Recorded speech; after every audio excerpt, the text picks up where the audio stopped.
नमस्कार, स्वागत है आपका। आप देख रहे हैं प्राइम एक्सक्लूसिव। मैं हूं आपके साथ आशा झा। तो क्या बुलडोजर पर सवार योगी फिर एक बार? और ये सवाल इसलिए क्योंकि यूपी में फिर एक बार बुलडोजर हनहना रहा है, गरज रहा है। 27 की प्रयोगशाला बने संभल में अवैध इमारतों, मस्जिदों, मजारों को ध्वस्त करने के काम में जुट गया है बुलडोजर। प्रशासन की मुस्तैदी ऐसी है कि पूरा इलाका मानो छावनी में तब्दील कर दिया गया है। योगी सरकार ने मुकर्रबपुर में सरकारी बंजर भूमि पर अवैध रूप से बनाए गए इमामबाड़ा, मजार और ईदगाह को ध्वस्त कर दिया। 27 से पहले सियासी अखाड़ा बने संभल में फिलहाल पीले पंजे की दहशत है। और बड़ी बात यह है कि ये सारी कार्रवाई मुख्यमंत्री योगी आदित्यनाथ के दौरे से ठीक पहले की गई है। संदेश साफ है, अवैध कब्जों को हटाया जाएगा क्योंकि भू माफिया किसी कीमत पर बर्दाश्त नहीं। देखिए पश्चिमी यूपी का किला, संभल प्रयोगशाला।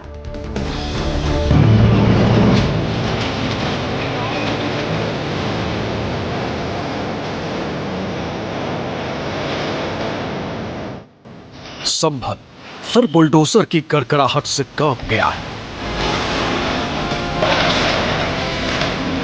पीला पंजा ताबड़तोड़ मजारों और मस्जिदों पर कहर ढा रहा है। संभल के जिला प्रशासन की नजर इस बार असमोली थाना इलाके के गांव मुकर्रबपुर में सरकारी बंजर भूमि पर अवैध रूप से बनाए गए इमामबाड़ा, मजार और ईदगाह पर पड़ी, जिन्हें बुलडोजर से ध्वस्त कर दिया गया। पूरी कार्रवाई डीएम और एसपी की मौजूदगी में हुई, जिससे पूरे इलाके में हड़कंप मच गया। संभल के मुकर्रबपुर गांव में मैं इस वक्त मौजूद हूं, जहां पर प्रशासन की बुलडोजर कार्रवाई अब से बस कुछ ही देर में शुरू होने वाली है। दरअसल यहां पर ये इमामबाड़ा है और इसके साथ में एक मजार है जो कि अवैध तरीके से यहाँ पर बनाई गई है। प्रशासन का कहना है कि ये जो 4 बीघा के आसपास की जमीन है, देखिए यहाँ पर बुलडोजर एक्शन शुरू हो चुका है प्रशासन का। और इसके अलावा इसके साथ में ही ये मजार है, इसको भी हटाया जाना है। और पहले से ही इस पर नोटिस जारी कर दिया गया था प्रशासन की तरफ से और साफ कर दिया गया था, जिसके बाद ये पूरी जगह को खाली कर दिया गया है। पहले से ही यहाँ पर जो स्थानीय लोग हैं या जो भी इसके मालिक हैं, उनको साफ कर दिया गया था कि इस जगह को यहाँ से हटाया जाएगा, इस अवैध कब्जे को यहाँ से हटाया जाएगा। और यहाँ पर अब ये बुलडोजर एक्शन जो है वो साफ तौर पर होता हुआ नजर आ रहा है।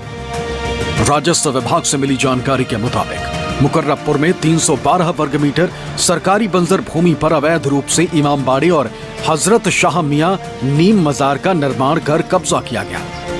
लेखपाल की रिपोर्ट के आधार पर तहसीलदार कोर्ट में धारा 67 के तहत केस दायर किया गया। कोर्ट से बेदखली के आदेश जारी होने के बाद प्रशासन की टीम ने बुलडोजर कार्रवाई की।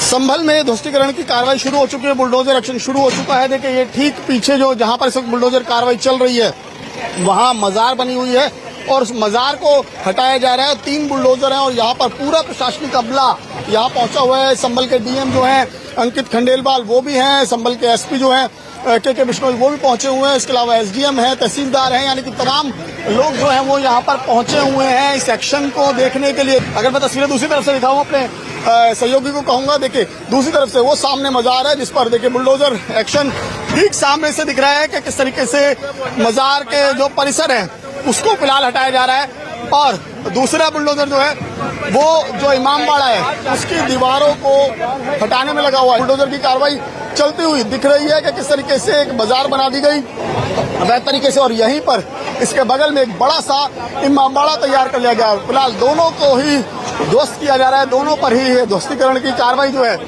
वो की जा रही है। इससे पहले भी हमने कई बार देखा कि संभल में जो इस तरह का एक्शन हुआ है, न सिर्फ बाकायदा उस अवैध निर्माण को गिराया गया बल्कि जो अवैध निर्माण करने वाले थे उन पर भी भारी भरकम जुर्माना लगाया गया। कहीं कहीं तो कई करोड़ तक जुर्माना लगाया गया। मामला मजार और इमामबाड़ा से जुड़ा था, इसलिए मौके पर भारी पुलिस बल तैनात किया गया। पीएसी के जवानों के साथ 4 थानों की पुलिस मुस्तैद रही। संभल के एसपी ने साफ कहा कि अवैध कब्जों के खिलाफ कार्रवाई जारी रहेगी। ये करीबन 1.25 करोड़ रुपए की कीमत के आसपास की 4.5 बीघे जमीन है मुकर्रबपुर गांव में। गांव के प्रधान और अन्य लोगों की मौजूदगी के अंदर इस डिमोलिशन की कार्रवाई को करवाया जा रहा है। 4 थानों की फोर्स, पीएसी और आरआरएफ की मौजूदगी में ये कार्रवाई की जा रही है और इसके बाद में तालाब की जमीन पे कब्जे हैं उनको भी हटाया जाएगा। और इसी जनपद की गुन्नौर तहसील के आसपास गंगा जी के किनारे भी कई 1000 बीघे जमीन है, उन पे भी कब्जा किया गया था, उसके संबंध में भी कार्रवाई प्रचलित है। प्रशासन के मुताबिक करीब 10 साल से इस जमीन पर कब्जा किया गया था। मार्केट रेट के हिसाब से आज इस जमीन की कीमत करीब 1.25 से 1.5 करोड़ रुपए। अब इस जमीन पर भूमिहीन परिवारों को आबादी के बीच पट्टा दिया जाएगा। खास बात यह है कि बुलडोजर की कार्रवाई सीएम योगी आदित्यनाथ के दौरे से ठीक एक दिन पहले की गई। सीएम योगी संभल में कुल 550 करोड़ की योजनाओं का शुभारंभ और लोकार्पण करेंगे, जिसमें 24 कोसी परिक्रमा मार्ग भी शामिल है। लगभग 3 बजे के आसपास माननीय मुख्यमंत्री जनपद संभल में आगमन करेंगे और 550 करोड़ रुपए से भी अधिक की 65 परियोजनाएं हैं, जिनका शिलान्यास लोकार्पण माननीय मुख्यमंत्री के कर कमलों से प्रस्तावित है, जिसमें मुख्य रूप से 24 कोसी परिक्रमा के शिलान्यास की परियोजना है। इसके अलावा आवासीय अनावासीय भवन, सरकारी राशन की दुकानें, अन्नपूर्णा भवन और भी कई सारी ऐसी परियोजनाएं हैं, संपर्क मार्ग है, जिनका माननीय मुख्यमंत्री के कर कमलों से जनपद संभल वासियों को ये सौगात मिलेगी। संभल में बुलडोजर एक्शन पहली बार नहीं है। इससे पहले मई के महीने में भी 200 बीघा झील की सरकारी भूमि से अवैध कब्जे हटाए गए थे। 22 वर्ग मीटर पर बनी शेर अली बाबा पीर मजार भी ध्वस्त की गई थी। बुलडोजर कार्रवाई से इलाके में दहशत है। लोग सवाल उठा रहे हैं कि मुस्लिम धार्मिक स्थल ही निशाने पर क्यों है। संभल से विमल कौशिक की रिपोर्ट, न्यूज़ 24। संभल में हिंदुत्व और बुलडोजर मॉडल जैसे कई बड़े दांव एक साथ इस वक्त परखे जा रहे हैं और अहम यह भी है कि संभल समाजवादी पार्टी का मजबूत गढ़ माना जाता है, जहां योगी आदित्यनाथ अपनी नीतियों के जरिए विपक्ष के इसी वोट बैंक में सेंध लगाने में जुटे हुए हैं। और यही वजह है कि संभल में एक के बाद एक बुलडोजर एक्शन देखने को मिला है। ये कब कब हुआ, इससे पहले भी आपको दिखाते हैं और बहुत दूर नहीं जाने की जरूरत है। 17 जुलाई यानी आज का दिन, ये पहली कार्रवाई जो आप देख रहे हैं, मुख्यमंत्री योगी आदित्यनाथ के दौरे से पहले, ठीक पहले जिला प्रशासन ने मुकर्रबपुर और मढ़न गांव में सरकारी भूमि पर बने अवैध इमामबाड़ा, मजार और ईदगाह पर बुलडोजर चलवाकर बड़ी कार्रवाई की। इससे पहले पिछले ही महीने कसेरवा गांव में कथित अवैध मस्जिद परिसर और 50 साल पुरानी मजार पर प्रशासन का बुलडोजर चला था। उसके भी पहले जाइए तो ज्यादा दूर नहीं जाना पड़ेगा। अप्रैल के महीने में बिछौली गांव में अवैध ईदगाह और इमामबाड़े को ध्वस्त किया गया। इसी साल एक और कार्रवाई जनवरी महीने में भी देखने को मिली। भूमाफियाओं और अवैध अतिक्रमण के खिलाफ अभियान चलाकर कई गांवों में अवैध मदरसों, मस्जिदों, यहां तक कि तमाम अतिक्रमण हटाए गए, मकानों तक को ढहाया गया। यह स्थिति देखने को मिल रही है संभल में। लेकिन सबसे अहम मुद्दे पर आते हैं कि आखिर 27 के सेंटर में संभल आया क्यों है। तो इसके पीछे कारण है संभल का अपना इतिहास। संभल में सांप्रदायिक दंगों और पलायन का इतिहास रहा है। संभल में हुए दंगों पर न्यायिक आयोग की जो रिपोर्ट आई थी, उसके मुताबिक वहां अतीत में हिंदुओं को निशाना बनाया गया और डर के कारण कई हिंदुओं का पलायन हुआ। सरकार इन क्षेत्रों में सख्त प्रशासन और आरोपियों पर नकेल कसकर कानून व्यवस्था सुनिश्चित करने की कोशिश कर रही है। दूसरा एक अहम कारण है संभल का ऐतिहासिक और धार्मिक स्थलों का विवाद भी। संभल की शाही जामा मस्जिद को लेकर कोर्ट में याचिका दायर की गई है। इसमें दावा किया गया है कि यह प्राचीन हिंदू मंदिर, जो कि भगवान कल्की का स्थान था, उसे तोड़कर बनाई गई थी। इसके सर्वे के दौरान 2024 में भारी हिंसा हुई थी और यही कारण है कि योगी सरकार इस क्षेत्र के मूल धार्मिक स्थलों को विकसित कर सांस्कृतिक विरासत को पुनर्जीवित करने पर जोर दे रही है। लेकिन संभल में बुलडोजर एक्शन से सियासत भी जबरदस्त रूप से आई है, क्योंकि मुख्यमंत्री योगी के दौरे से पहले बुलडोजर गर्जा है। माना जा रहा है संभल के जरिए ही 27 में बीजेपी पश्चिमी यूपी का समीकरण साधने की कोशिश में है, क्योंकि बीजेपी को साल 2022 में पश्चिमी यूपी में 15 सीटों का नुकसान हुआ था। पश्चिमी यूपी में बीजेपी का हिंदुत्व कार्ड कितना मजबूत है, आपको एक रिपोर्ट के जरिए दिखाते हैं।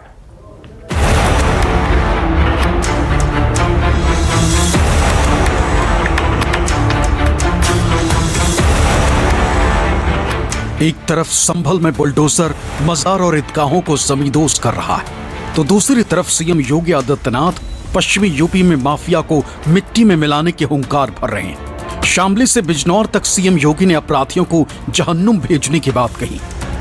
डबल इंजन की सरकार है, अपराधी जानता है अगर उसने कुछ भी हिमाकत की तो जेल या जहन्नुम में से दूसरी जगह तीसरी मिलने वाली नहीं है। संभल में बुलडोजर एक्शन और पश्चिमी यूपी में सीएम योगी के दौरों से साफ है कि 2027 के विधानसभा चुनाव के लिए बीजेपी ने समीकरण साधने शुरू कर दिए। हिंदुत्व के एजेंडे को धार देना शुरू कर दिया। बिजनौर में सीएम योगी ने इसी लाइन पर विपक्ष पर जोरदार हमला बोला। जिन लोगों को दंगायुक्त, गुंडायुक्त, अपराध और माफिया से युक्त बिजनौर चाहिए था, ये वे बांटने वाले लोग हैं जिन्हें जिन्ना पसंद है। हमें जिन्ना नहीं, हमें गन्ना पसंद है, इसलिए गन्ना किसानों के गन्ना मूल्य का दाम भी बढ़ाया है। पिछली सरकारें क्या करती थी? वे कहती थी कि अपराध और अपराधियों पे नियंत्रण नहीं हो सकता, उपद्रव को वे नियंत्रित नहीं कर सकते थे, तो इसलिए वे कावड़ यात्रा पे रोक लगा देते थे, जन्माष्टमी के आयोजन पे रोक लगाते थे, श्री रामनवमी की शोभा यात्रा पे रोक लगाते थे, दुर्गा पूजा के पंडालों को रोक लगाते थे। बीजेपी इसलिए भी पश्चिमी यूपी पर ज्यादा फोकस कर रही है क्योंकि यहाँ के कुछ जिलों में मुस्लिम आबादी 40% तक है, जो समाजवादी पार्टी और कांग्रेस का समर्थन करती है। अखिलेश यादव पहले ही इस इलाके में बड़ी जनसभा कर चुके हैं। अखिलेश यादव ने पीडीए फॉर्मूला के तहत पश्चिमी यूपी में गुर्जर, गैर जाटव दलित और मुस्लिम वोट को जोड़ने की कोशिश शुरू कर दी। इसलिए बीजेपी अब हिंदुत्व के मिशन में पूरी तरह जुट गई और बुलडोजर के साथ साथ कांवड़ यात्रा को चुनावी हथियार बना लिया है। इस मुल्क में सिर्फ यही नहीं कि मस्जिदें ही ऐसी जमीनों पर बनी हों कि जिनके दस्तावेज दिखाने में वहां की कमेटियां आजिज आ गई हों या नहीं दिखा पा रही हों, बल्कि दूसरे मजाहिब की बड़ी तादाद में इबादत गाहें सरकारी जमीनों पर और ऐसी जमीनों पर बनी हैं जिनके के दस्तावेज उनके पास नहीं है। लेकिन सिर्फ हमारी मसाजिद, हमारे मदारिस और हमारी खानकाहों के ताल्लुक से जिस तरीके का रवैया इख्तियार किया जा रहा है, यकीनी तौर पर वो कहीं ना कहीं तफरक़े की बुनियाद पर है, भेदभाव की बुनियाद पर है। और कॉन्स्टिट्यूशन में जो हमें राइट दिया गया है और तमाम शहरियों को जो राइट दिया गया है, यकीनी तौर पर कहीं ना कहीं उसकी भी खिलाफ वर्जी है। विपक्ष पहले से ही बीजेपी पर धर्म जाति देखकर बुलडोजर कार्रवाई का आरोप लगाता रहा। अब संभल में बुलडोजर एक्शन पर भी विपक्ष हमलावर हो गया। बुलडोजर तो कोडिन के बाद से ही कोडिन पी करके सो रहा है, क्योंकि अयोध्या प्रकरण में आपने किसी के भी घर पे बुलडोजर चलते नहीं देखा। योगी सरकार इस पूरे मुद्दे से ध्यान भटकाने के लिए कभी संभल में, कभी रामपुर में अलग अलग मंतव्यों में हिंदू मुसलमान करने का पूरा भरसक प्रयास कर रही है। योगी जी ने पूरा जोर लगा दिया है कि वो अपनी पूर्व राजनीतिक परिपाटी की भांति उत्तर प्रदेश को हिंदू और मुसलमान की परिधि में उलझा कर रख दें। भाजपा आरएसएस के पास चढ़ावे का जो 5,000 करोड़ रुपया इन लोगों ने चोरी किया, जो श्रद्धालुओं की आस्था को ठेस पहुंचाई, उस मुद्दे पर जवाब नहीं है। इसलिए कैसे मामले को धार्मिक रंग दिया जाए, प्रदेश में धार्मिक ध्रुवीकरण कराया जाए। योगी आदित्यनाथ सरकार आने के बाद से हमने न केवल माफियाओं पर लगाम कसने का काम किया, बल्कि तमाम अराजकता और जो अवैध अतिक्रमण थे उनसे मुक्त करा करके जनता के लिए सुशासन की स्थापना करने का काम किया।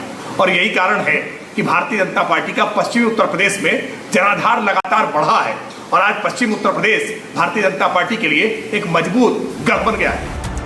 राजनीतिक जानकारों का मानना है कि बीजेपी को इस बात की चिंता भी है कि कहीं 2024 के लोकसभा चुनाव की तरह अखिलेश का पीडीए फॉर्मूला चल गया तो बीजेपी की मुश्किल बढ़ सकती।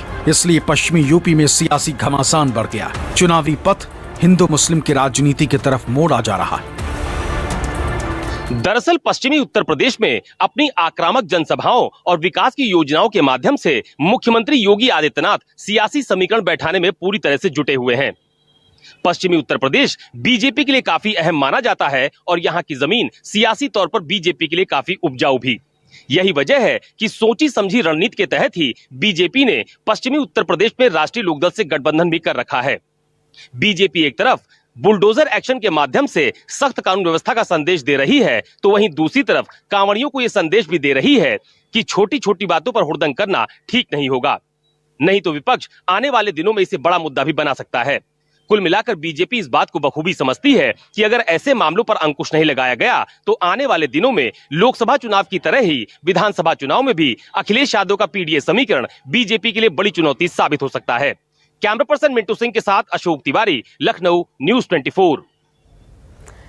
दरअसल पश्चिमी यूपी का राजनीतिक माहौल पूरे राज्य की सत्ता की दिशा तय करने की ताकत रखता है, क्योंकि ये क्षेत्र सीधे तौर पर बड़े किसान आंदोलन, मजबूत जाट मुस्लिम समीकरण और अलग राज्य की मांग जैसे मुद्दों से प्रभावित है। और सीटों के लिहाज से भी देखा जाए तो इसका दमखम नजर आता है। देखिए, पश्चिमी यूपी के 24 जिलों में कुल मिलाकर के 126 विधानसभा की सीटें आती हैं। 2022 के विधानसभा चुनाव में बीजेपी को यहां 85 सीटों पर जीत मिली थी, समाजवादी पार्टी को 33 सीटों पर जीत मिली थी और जाट लैंड होने के चलते चलते आरएलडी के खाते में गई थी 8 सीटें।